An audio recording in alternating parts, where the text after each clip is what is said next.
1999 జనవరి 22 అర్ధరాత్రి ఒరిస్సా రాష్ట్రంలోని మనోహర్పూర్లో జరిగిన సంఘటన భారత క్రైస్తవ చరిత్రలో అతి దుఃఖకరమైన సంఘటన. అమానుష్యమైన రీతిలో తమ సజీవ శరీరాలు కాల్చబడి ప్రాణాలు కోల్పోయి దుర్బలమైన ఆకారముగా మిగిలిన సంఘటన. ఏమిటా సంఘటన? అసలు ఏమి జరిగింది? గ్రహం స్టీన్ 1941 సంవత్సరంలో ఆస్ట్రేలియా దేశంలో పుట్టాడు. విలియం ఎలిజబెత్లకు రెండవ సంతానముగా స్టెయిన్ జన్మించాడు. తన 10వ ఏట ఒక సువార్త కూడికలో యేసుక్రీస్తు ప్రభుల వారిని తన స్వరక్షకునిగా అంగీకరించాడు. స్టెయిన్ మొదటిసారిగా 1965లో భారతదేశమునకు వచ్చాడు. ఇవాంజలికల్ మిషనరీ సొసైటీ ఆఫ్ మయూర్భంజ్లో చేరి గిరిజన ప్రాంతాలలో సువార్త ప్రకటించడం ప్రారంభించాడు. 1982 సంవత్సరంలో మయూర్భంజ్లో కుష్టు వ్యాధిగ్రస్తుల కోసం ఒక ఆశ్రమమును ప్రారంభించాడు. 1983లో బారీపదలో కూడా సేవ చేయడం ప్రారంభించాడు. అదే సంవత్సరం గ్లాడిస్ను పెళ్లి చేసుకున్నాడు. వీరికి 3 సంతానం. వారు ఎస్తేర్, ఫిలిప్, తిమోతి. ఫిలిప్ది మిషనరీ హృదయం, అందరినీ ప్రేమించేవాడు. స్నేహితులు గాయపడిన వేళ నేర్పరి వలె కట్లు కట్టి ప్రథమ చికిత్స చేసేవాడు. ఇక తిమోతి అయితే 6 సంవత్సరాల వయసులోనే పాటలు వ్రాసి పాడేవాడు. గ్రహం స్టెయిన్కి స్థానిక భాషలైన ఒరియా మరియు సంతాలీ భాషలు వచ్చును.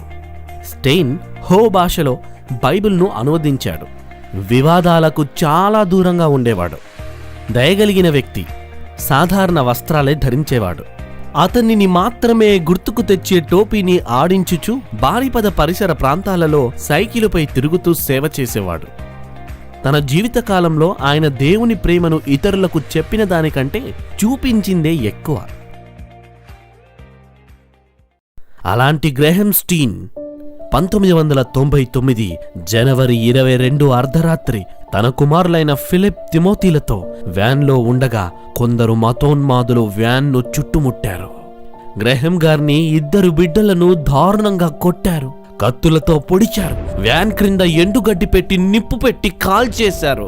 ఎవరు కూడా చూడటానికి ఇష్టపడని కుష్టు వ్యాధిగ్రస్తులను ప్రేమతో ఆదరించిన స్టెయిన్ అగ్నిలో కాలిపోయాడు.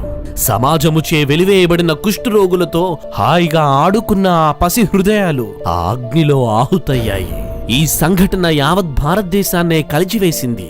ఈ సంఘటనను ఉద్దేశించి అప్పటి రాష్ట్రపతి ఇలా అన్నాడు: కాల పరీక్షకు నిలిచి సహనాన్ని, సామరస్యాన్ని గండికొట్టే మరుపురాని భయానక తప్పిదం ఇది.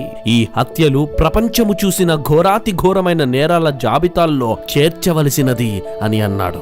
అయినా ఇంత దారుణంగా చంపటానికి గ్రహం స్టెయిన్ చేసిన తప్పేంటి?